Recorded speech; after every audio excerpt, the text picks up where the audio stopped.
No, you can't hear me? Can hear me?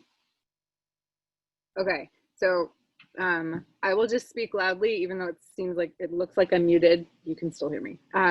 So hi, everyone. Thank you for joining the session. Before I introduce Krista, I want to say a couple of words about this session in the Long Talks trajectory.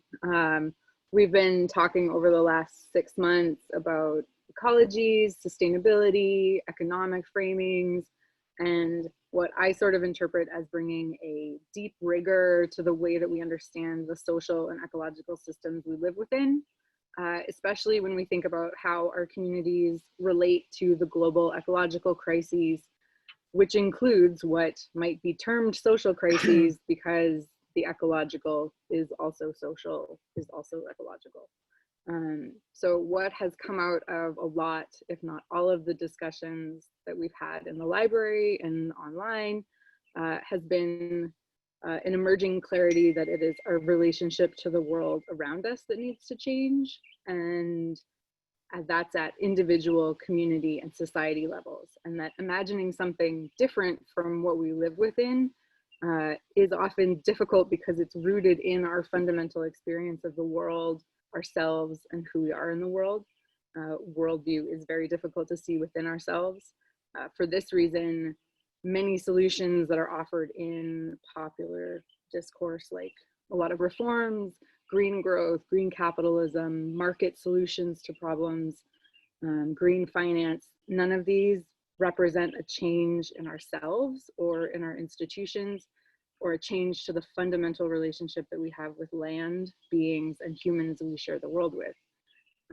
But articulating and having a vision for a different future or futures is critical to imagining and co-creating a future that does not produce more climate change, more social inequality, more extractivism, and more colonialism, which is why I am very pleased to introduce Krista D'Amour Flute, a person I'm really glad is here in Hastings Highlands. She is a Lakota mother and 60 Scoop survivor, a writer, a speaker, an organizer, and an activist known for an unveiling of colonialism and white supremacy that is raw, uncompromising, and poetic. Her work centers on a radical hope for an Indigenous decolonization through relationships, political, environmental, social, and radical sexual wellness. Her activism is strong, unsettling, and passionate, and her poetry is graphic, expressive, and emotional. I am very excited for her to be here today, sharing her understandings with us and speaking to the ways in which we can imagine a different futures in which our interconnectedness is recognized as a foundation of our shared worlds. So here is Krista Flute with Imagining Anti-Colonial Futures in Indigenous Perspective. Hello, everyone. I'm just going to start here. This speech is spoken in the belief that all Black lives matter. Old Black lives and young Black lives matter. Incarcerated Black lives and unsheltered Black lives matter. Neurotypical Black lives matter. Addicted Black lives matter. Disabled Black lives matter. Trans Black lives matter. Trans Black lives who are responsible for the freedom of white queers, a freedom you still fight for. Your lives matter. This speech stands for a radical practice of land back, for an end to all that contributes to missing and murdered Indigenous peoples. Indigenous peoples of all our once normalized genders, roles, and sexualities. An end to missing and murdered two-spirit lives, responsible for the language white queer folks can reconnect and re-identify themselves with, yet we still fight for as they manage to colonize and place our multiplicities into new binaries. You might be missing, but you are not invisible to us. We love you. This speech is spoken locally and globally for the world's Indigenous and colonized peoples. That borders on our lands are illegal. People are not illegal. That an end to occupation in non-Indigenous governance and land systems must occur from Turtle Island to Palestine. Your freedom is our freedom. This speech is spoken for an end to the system that enables it all, and in fact, is it what this is about. Oh, Krista Mansiapie, Malakota Nawamasishu, Oyate Mitawakin, Humpapa Nakajan Iwisikiapi, Inyon Wosohan, Oyanke Hamatahan, Humoksikala, Kuunhehan, Wamana na Agadenigwe Gararagwe, Makoshi Alamai, Wana Algonquin Oyate, Makoshi Awati, Madawaskarini, Otunwahe, Telawati. I am Krista. I'm Lakota and Cajun from Standing Rock, displaced to the land colonially known as Kingston, on the lands of the Huron-Wendat, Algonquin, Mississauga, and Mohawks, as an infant survivor of the 60s scoop. I now live in the town colonially known as Bancroft, in the lands of the Algonquin. I'm going to talk today about imagining futures from an anti-colonial framework. This is directed at both settlers and the world's colonized peoples. Portions are directed specifically at settlers, but are equally important for the rest of us. We must see our own assimilation. This is a topic that is personal to me as I live with the impacts of colonialism daily. I have survived many atrocities under it and have been fighting back since I was in my teens and left my adoptive home. I'm not alone in this. I'm one of millions in the Americas and one of billions of world indigenous folks surviving multiple traumas and or dying under colonialism globally. We live in a settler colonial state by force of slavery, original inhabitants, forced migration, or a settler occupation, each an aspect of colonialism's population base. Sorry. I can't share the screen. Okay. It's been turned off. Oh, Marilyn, could you turn on the screen sharing, please?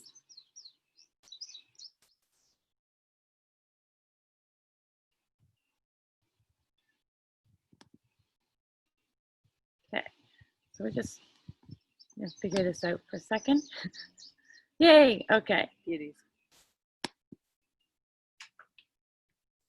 All right. Now what? Move a little podium. Okay.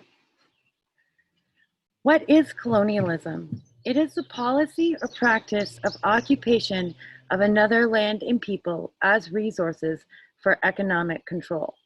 Colonialism is the basis of the economy today, wiping out, outlying, or devaluing other versions of economy beyond its production-based market economy.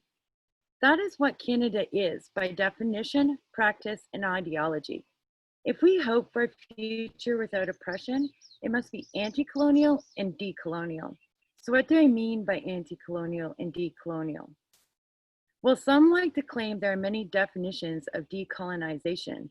There is only one accurate definition. The root of D is undo. Decolonial is to undo colonialism, all of it. Its systems, structures, institutions, states, and absolutely its view of life as a resource to control. Europe's recreation of Rome, and now perhaps its fall, is due to Europe's micro-elite maintaining aspects of Roman civilization and viewing them as ideals, not just in the wake of its fall, but for centuries after. To be anti-colonial is to oppose colonialism, but for as long as Indigenous people have been fighting colonialism across the globe in generations, the colonial state has co-opted decolonization to mean various forms of neocolonialism, a recolonization sanctioned by an ethnic micro-elite, or what my people call hang around the fort. They uphold white supremacy and fulfill token and puppet roles. In all of this, anti-colonial can become a support of state-suggested neo-colonial policies and agendas to the unaware ally. Canada is deep in this process, but as a settler colonial state. Canada isn't unique or exceptional in this. It's not new, and the path it lays out is clear. Failing Indigenous neo-colonial nations are held financially hostage to the IMF and their colonizers, locking them in the market economy which colonized them, resulting in coercion or war by colonial states across the globe to still exploit their land and people via resource extraction. Canada's solution as a settler state is an internal version officially called Modern Treaties and Self-Determination. My people call them the extermination tables. We will be held even further financially dependent on the state and its resource extraction economy. Things haven't changed in the past 600 or 150 years. Colonialism has progressed. The new process is to turn First Nations into municipalities dependent on the same thing as every other municipality: taxes, private property, businesses, etc. This would mean that if these communities and/or members can't afford to maintain their property via the colonial economy, it will be lost to the bank where it can be sold to settlers or corporations. A micro version of the fate of decolonizing Haiti, Africa, and Asia. The next step needs one more thing, which it has. It wipes out rights and title, making Section 35 of the Constitution, Indigenous rights, title, and consent, irrelevant. That's the end, effectively achieving Duncan Scott's goal of no more legal Indian problem. This is legally the last generation here if this finishes, treated and sold into extinction. Every time you hear support for reconciliation, you are hearing support for the state's co-opted neo-colonialism, whether you're aware of it or not. Honestly, reconciliation feels like an abusive partner handing you flowers while blocking you from walking out the door, and then beating you again that same night. Importantly, colonialism is a taking of freedom and responsibility for our lives. As the world's colonized peoples, we need to take back that freedom and responsibility for our lives, undo colonialism.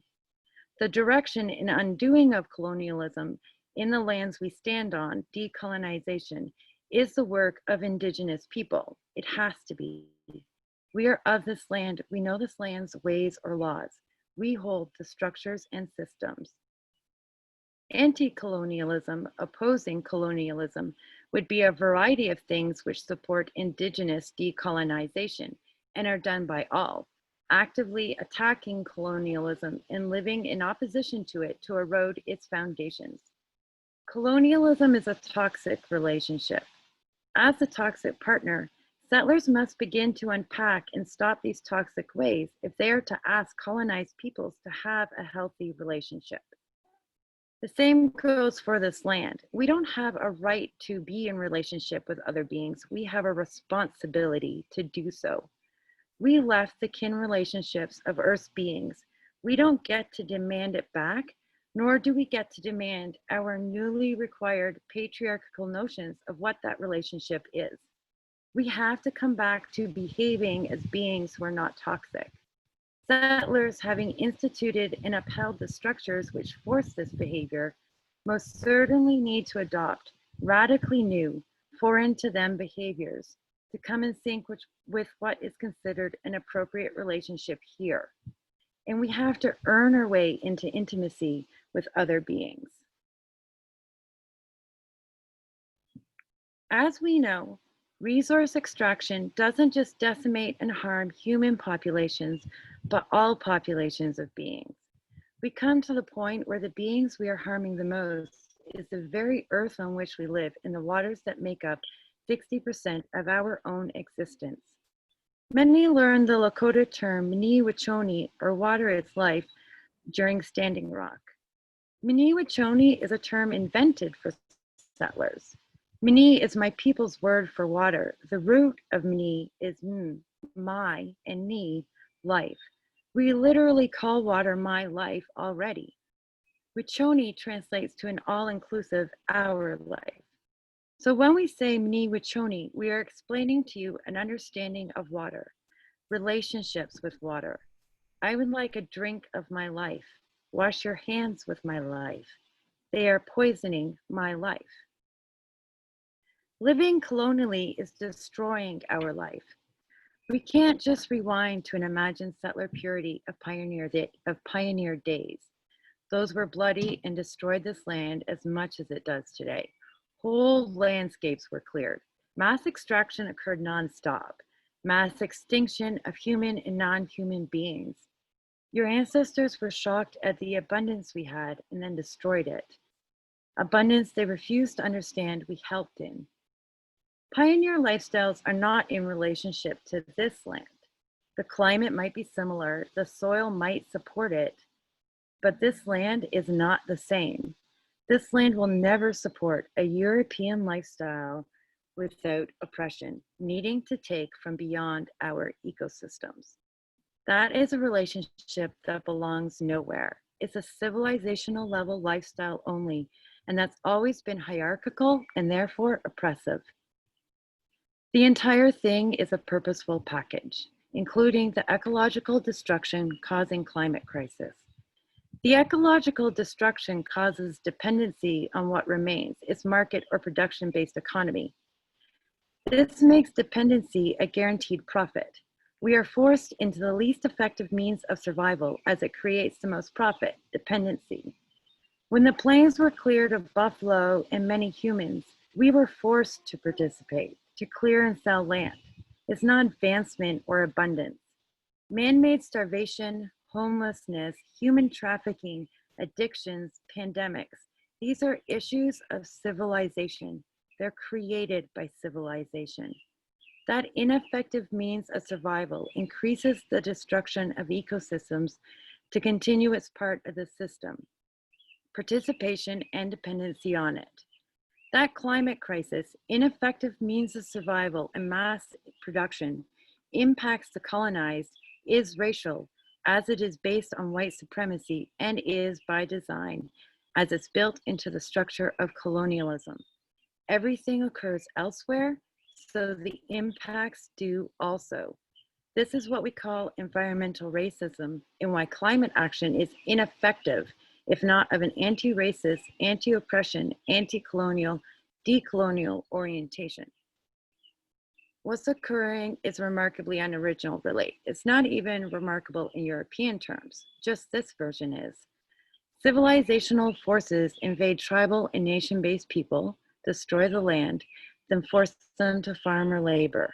If you decide to pretend you choose it, then you'll be compensated. In the fight to have the most, states pick on smaller states with the help of other empires and bodies of the invaded. I think that's enough reason to justify why another framework of how we envision our futures is necessary, an anti-colonial framework. So how do we come together in anti-colonial and decolonial frameworks? Well, first we need to recognize we aren't together. Descendants of enslaved peoples, those forced to migrate by the impacts of colonialism, namely genocide, indigenous folks, each are involved. So where are we? I ask you to look at your friends list on social media. The similarities between urban and rural settler friendships and circles are remarkably similar, actually. So how many Black, Brown, and Indigenous folks from colonized nations are on your friends list, aka World Indigenous folks? Now here's the similarity. How many are your actual friends? Now look at their friends list. If their friends list look ethnically like yours, they probably won't ever tell you you're racist. They've learned not to. If you wonder why, consider the reactions of you or your friends when told you have said, done, or expressed something that is racist. Consider your reaction when you hear someone tell one of your friends this. Who do you defend? They've also learned not to tell you the realities of world Indigenous people, especially in your own beloved Canada. Again, due to the invalidation of their reactions on the basis of your disbelief or justification. We call this erasure. In a lot of cases, people of color have chosen to be active participants in colonialism. That happens. We've all been through generations of assimilation policies. Now we need you to learn, and we need to talk about the traumatic and reoccurring issues of racism while you listen and act. Our lives are depending on it. It's time to silence racism, not those who name it. Learn by choosing to read and listen to marginalized people speak on these issues so you can recognize racism and how it functions and what it is, how colonialism functions and what it is. All these are necessary steps in being safe enough to have healthy relationships with marginalized people. Safe spaces, safe relationships require addressing racism and oppression so we aren't exposed to it, harming our mental well-being. Actively anti-colonial, actively anti-racist means telling your aunt when she's racist, demanding it as a quality in your life. Some folks find it a horrendous request. I can't cut out racists from my life. Why not? Too many? Imagine if someone told you their friend was a really good person despite being in the KKK. It doesn't sound quite acceptable, does it? It is the same. Just to be clear, I'm not saying go hunting for racialized friends. That's just creepy.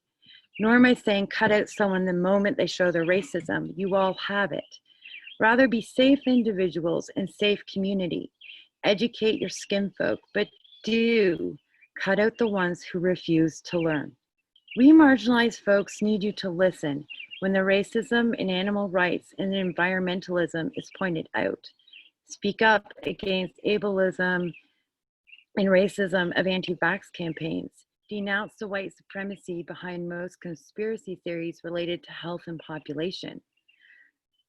We need you to see the racist fear behind food security, financial security, property security, and the security of white womanhood. When someone says their racism is just a joke, remember what it feels like to be pointed and laughed at. Imagine if it was posted in social media as a meme that mocks your existence. Then speak and act, because we aren't actually talking about being laughed at.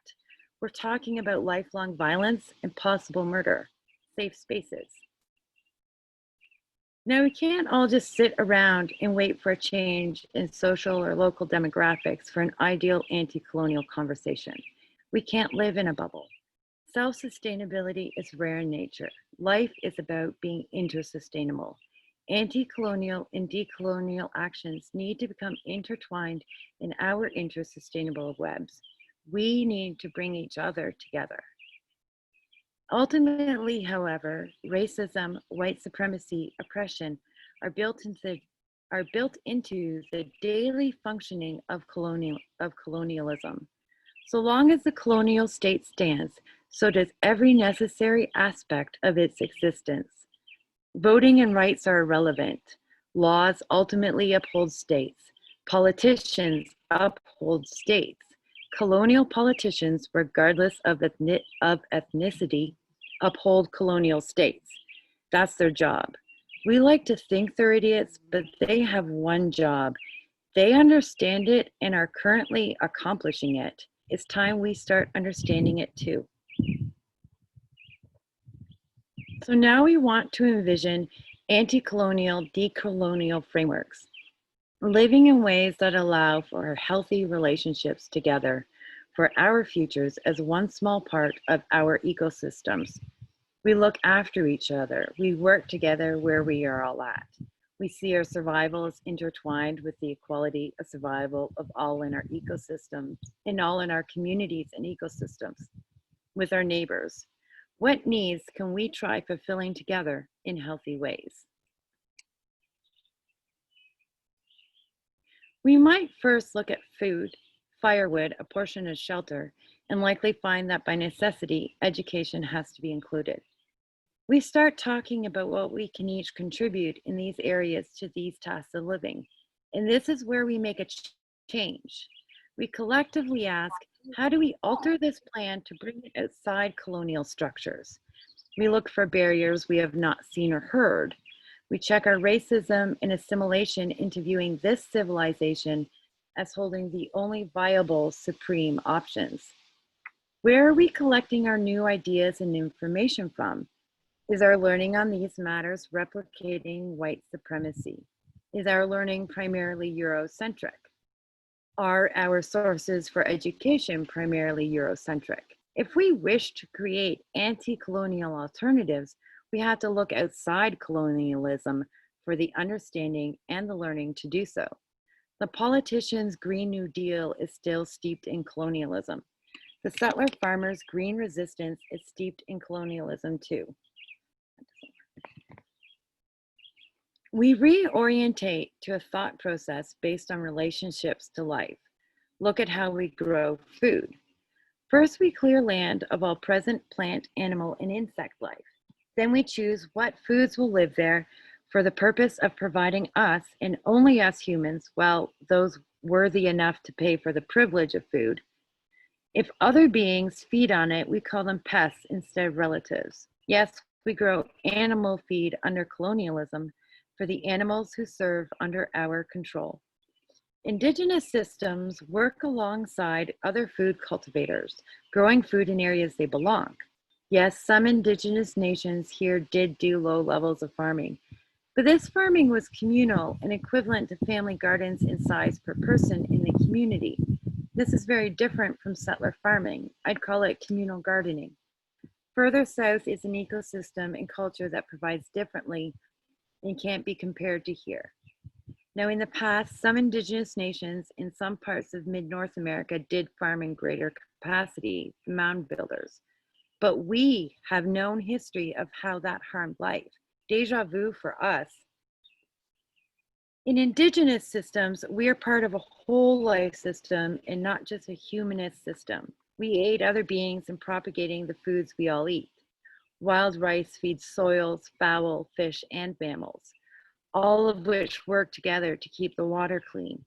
Yet settlers cleared wild rice for swimming and fishing. Many, especially cottagers, still oppose it.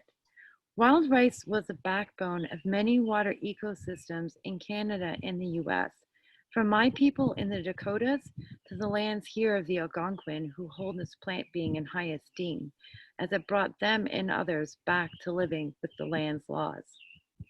So let's look at wild rice. If more people plant and harvest wild rice, we have more wild rice. Everyone from humans to fish and birds has more wild rice. More folks would get canoes to plant and harvest the wild rice, and hopefully we would be able to involve more folks with us. We'll need these folks to process anyways. We also become a growing force insistent on wild rice and wild rice harvesting. We would stop buying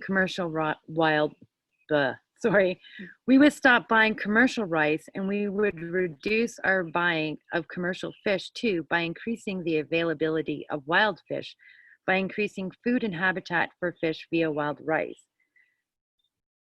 Producing commercial wild rice takes one person and machines. It's expensive, produces little, doesn't fully reseed, ineffective. The colonial method is a job that eats up all of a person's time and requires others to purchase the product, and therefore serves in upholding and creating colonial jobs too. It hoards knowledge of the process, forcing dependency on the colonial system. Traditional wild rice harvesting is a process that takes a whole community. Those harvesting, those processing, those physically incapable of directly participating to harvesting and processing are still able to participate, such as keeping an eye on the children and preparing food. The traditional harvest involves everyone, brings everyone into relationships, gives everyone responsibilities and purpose to fulfill. It passes knowledge to the entire community, generation by generation. Suddenly, we can share in feeding many more relatives and in many more ways. The circle is much greater than this, of course, from canoe building, storage, cooking, and more. Now, suddenly you have many more relatives to feed, not just the humans in your community. While the immediate trade-offs are not obvious, in the long run, a whole and inclusive system requires less labor and less destruction. Short term, it's a lot of work and something to transition to, but each step must purposefully be anti-colonial, anti-oppressive, and decolonial, because that reconnects us with land in a way beyond our dependency on state and capitalism. If that's not our first goal, it won't be our end result. Asking, answering, and meeting these questions is how to transform our ideas into actions to make sure they are anti-colonial, decolonial, anti-racist, anti-oppressive. It's not always as easy as it seems. An Indigenous friend of mine recently told me of an idea some settlers brought to her. They'd organized queer anarchist settlers to start hunting to provide traditional meat to Indigenous families. This idea is fully neo-colonial and not anti-colonial. It reinstates dependency from the white elite to white leftists as leftovers, who will take on indigenous ways they have access to and we lack on our behalf. They are doing it for us so they can justify their self-indigenization with indigenous support via dependency. They did not receive my friend's support for this idea. There's more to traditional meat than just hunting. How do we think about our food in respectful ways? I bet those who garden view their relationship with food to be respectful. I bet vegetarians also do. And yet settler food cultures strongly view consumption as disrespectful. It's little wonder why. Respect and consumption are incompatible in a production-consumption-based civilization. Settler food cultures don't eat animals they respect, humanize. Family dogs, cute seals. Vegetarianism, veganism sees animal lives or having death as too similar to ours, so out of respect, animal consumption is off the menu.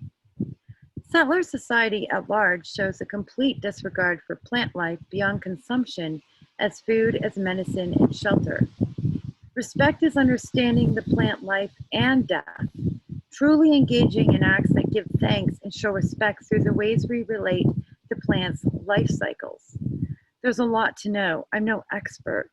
There are things I know well, but much more I'm learning. And we need to accept that we have much to learn in order to relearn new ways of understanding so we form new ways of behaving.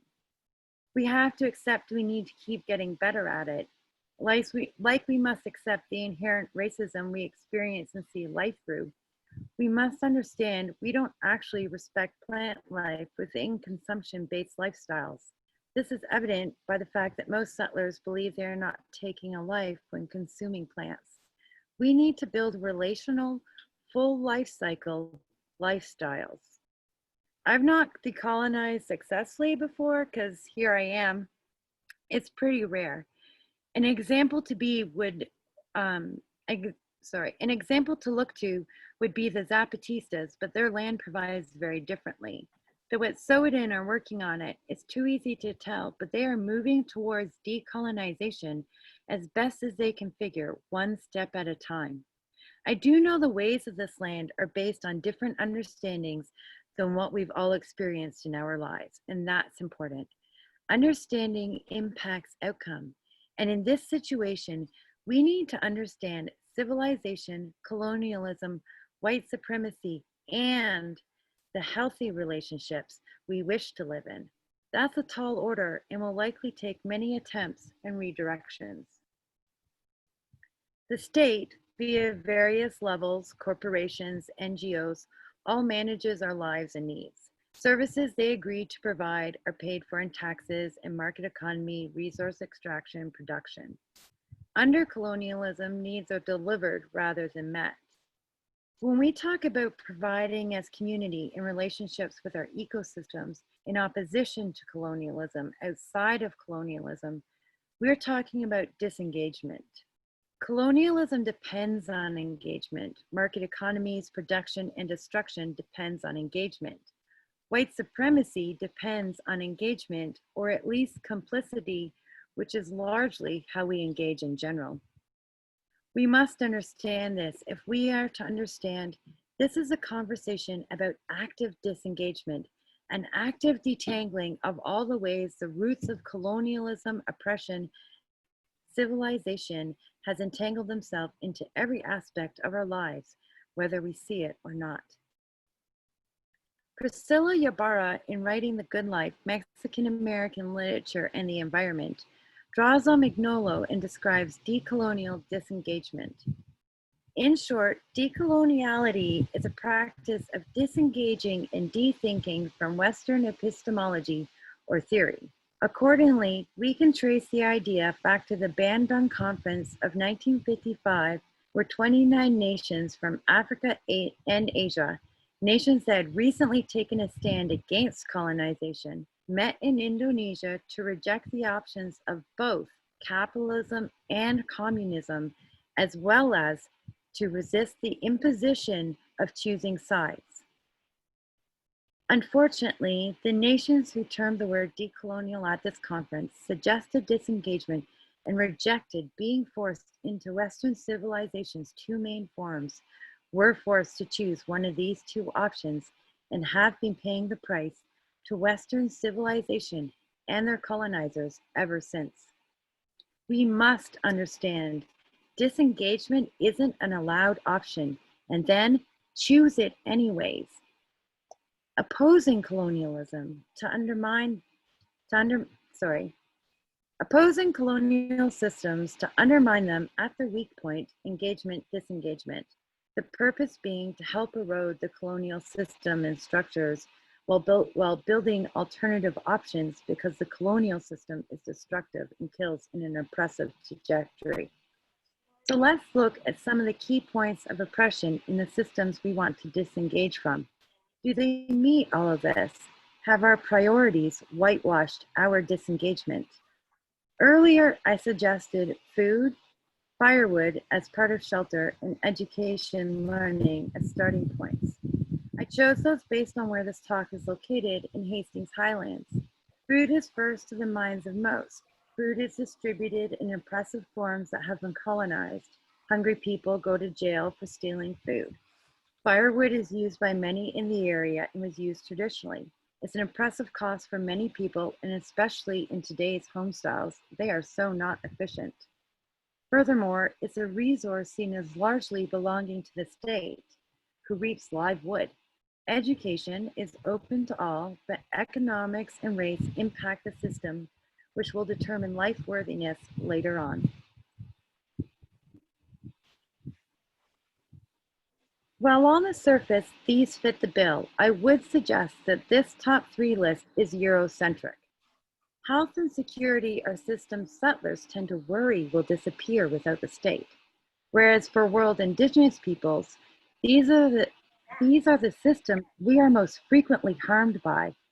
Furthermore, I would suggest that without health and community concern and care in replace of state security, impoverished, multi-generational, blended and split families, and likewise impoverished and alone, as many racialized families and people are, the ability to participate in community, disengaging from colonial food, wood, and education would be insurmountable for many.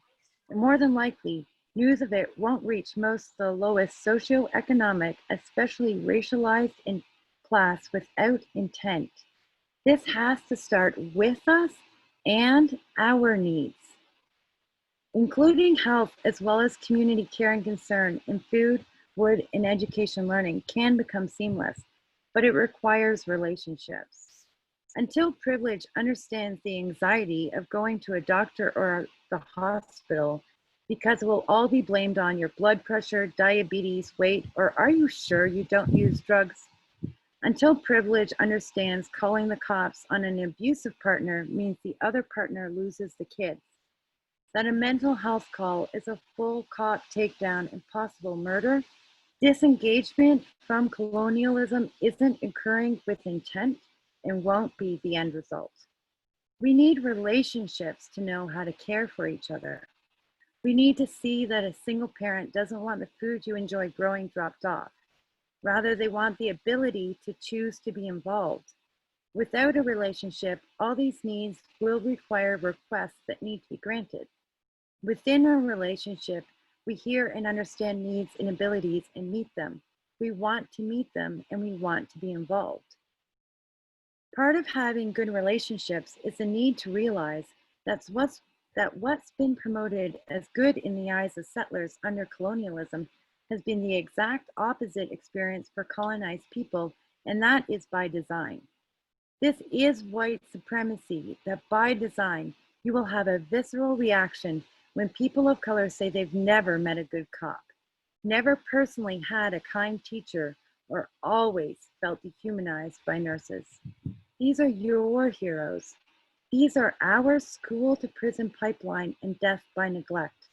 And currently, that's in clear view under both COVID and the horrific upswing in police violence and how they've worked together.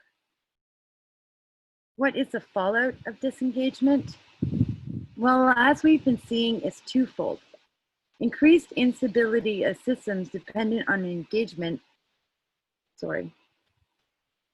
like the market economy. I have to do that again. I had something weird gonna run out. Okay.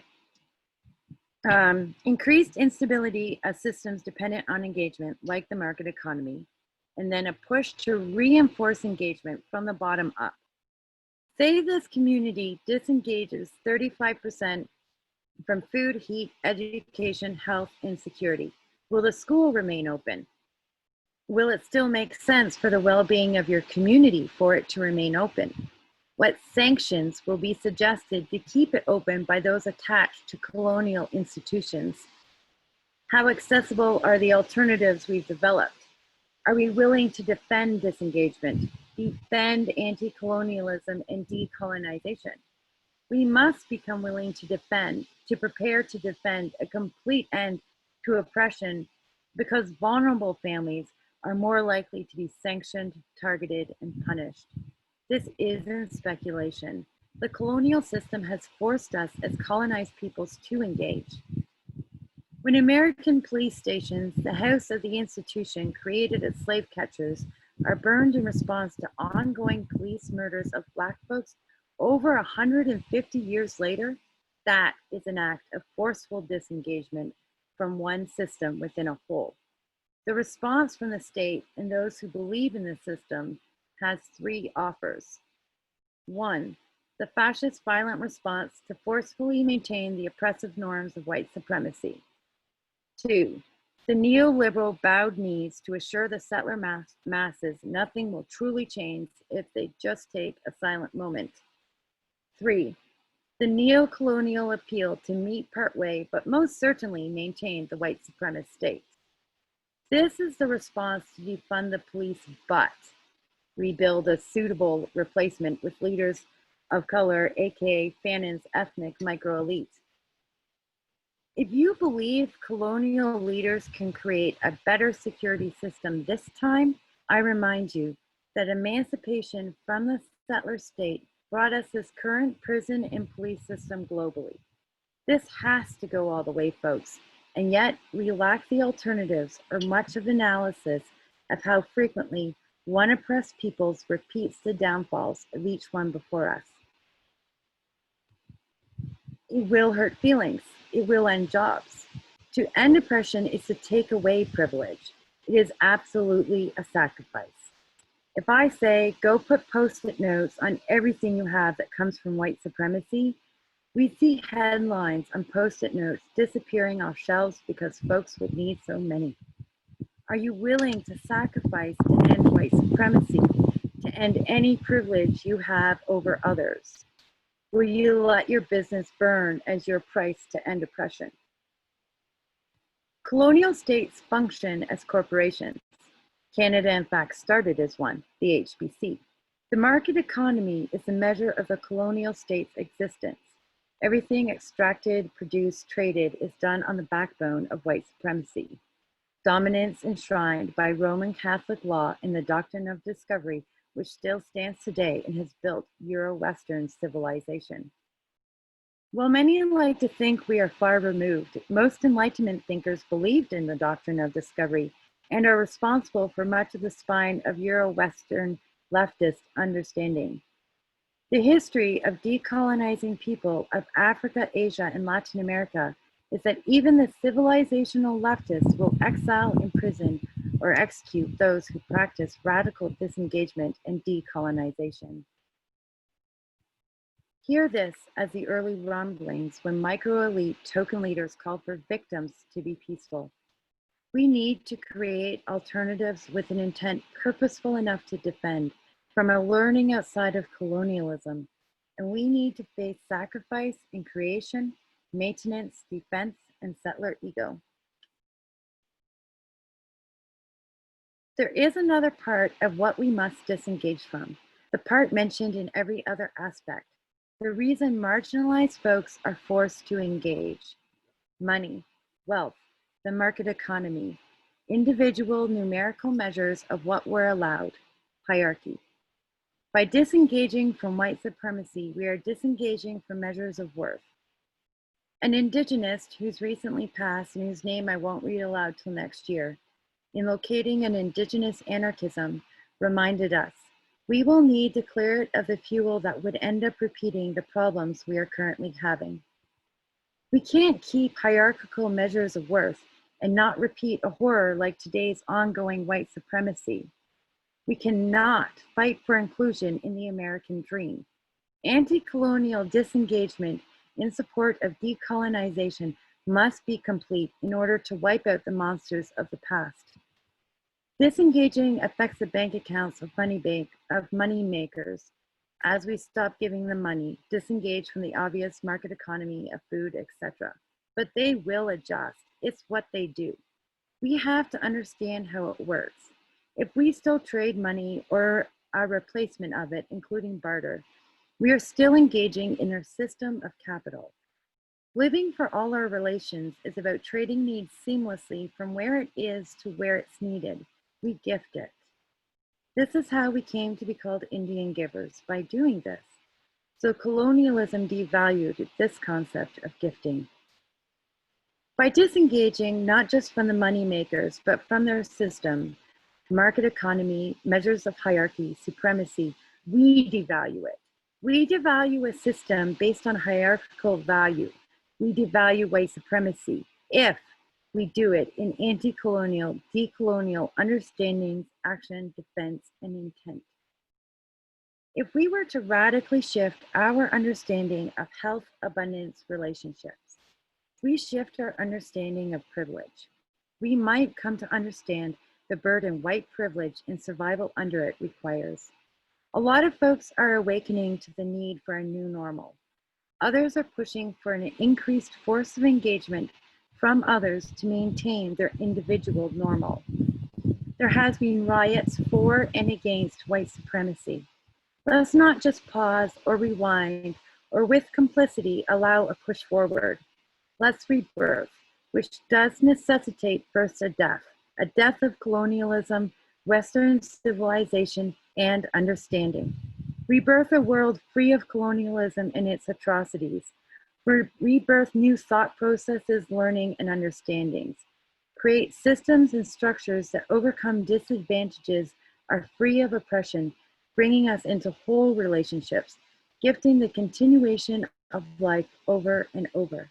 We might get to see a decolonization real enough that the colonized and the settler tastes freedom and true responsibility with life on a reborn Turtle Island. I'm incorporating Sean's idea of homework, but I'm going to call them challenges. Oh, there you go. I'd like folks to learn about the ties between classism and racism. Go find it on your own and share with each other. Don't harass racialized friends. Get to know the folks in your community who don't or rarely come to events outside your friend circles. Get to know those you've othered and those invisible to you. This is the challenge right now, but the best time to figure it out. Check your judgments with challenge 1. Poor folks mostly know other poor folks. We can't just ask a friend for a ride, because the one friend with a car is the only one in the whole circle with a car. Maynooth doesn't have garbage and recycling pickup, so poor folks who struggle to pay dump fees, financially positioned to eat more processed packaged foods, don't even have a way to get to the dump in the first place.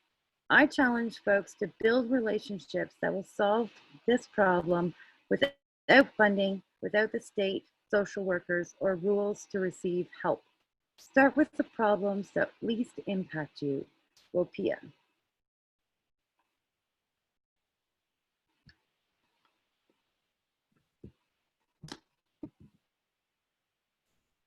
Thank you, Krista. So we're okay, everything is back. Thank you, Krista. That was a lot for everyone to sit with and think about. I want to what we're going to do is just do a clarifying question and then we'll do a break. So A clarifying question is a question that helps you to make sure you've understood the contents of the presentation as well as you can. So an example of a clarifying question could be, can you explain what microelite means? And then an example of what a clarifying question is not is, what would decolonization look like in cities as opposed to rural areas? And so that's like a huge question and could be very interesting, but that would be more of a discussion question. So what we just want to, in the interest of time, focus on clarifying questions right now. And I know this is it's a lot of stuff that Krista has offered us. So if anyone has a clarifying question, please bring it forward now, and then we'll move to a break. Marilyn's also monitoring the chat box.